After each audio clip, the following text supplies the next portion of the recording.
We have a very simple technique that I'm about to share with you to help you structure your content. It's called the CPD hierarchy.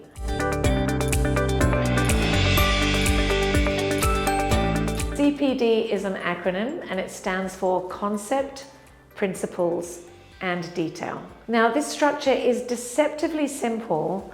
However, it is so powerful and it's actually harder to do in reality than it appears to be. Now, let's firstly start with the very top of the CPD hierarchy, which is the C for concept. Now, this is what you are here to talk to your audience about, and we suggest that you keep this really clean, concise, pithy, no more than 5 or 6 words, just a short sentence. It's almost like a book title or a newspaper heading. Now, once you've determined what your concept is, you then need to think about your 3 key principles that sit beneath your concept.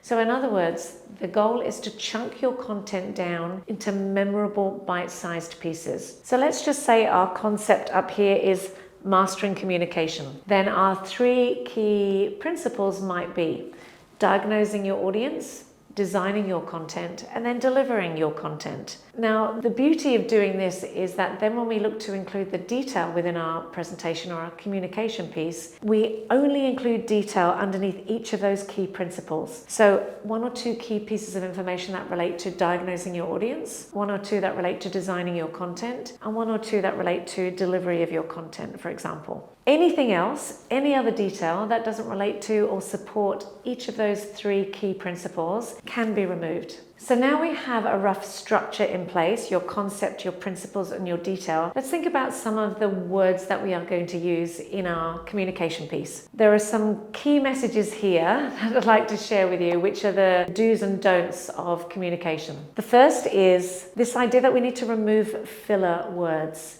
So the ums and the ahs, and words like really and actually and so and I know, all that does is confuse your messaging. It makes it harder for people to understand what you're trying to say, and it makes you look a bit less certain about what you're trying to say as well. The simple way to remove all of these filler words is to include more pause. Whenever you find yourself about to fill a space with noise just because you feel uncomfortable with the space, please sit with it and allow the pause to take over. Secondly, buzzwords and corporate jargon are a real no-no. So this idea that we are going to get our ducks in a row, that we are going to hit this out of the ballpark, that we are going to deliver some home runs, all of this sort of language that people use, it's a bit meaningless and it's a bit cliche. So people find it a bit tiresome. So we need to find fresh, more invigorating language for people. We also need to think about how words can impact our identity. So for example, if I was to say I am angry with the current situation, then that does create the sense that I am an angry person. If I were to say I feel angry,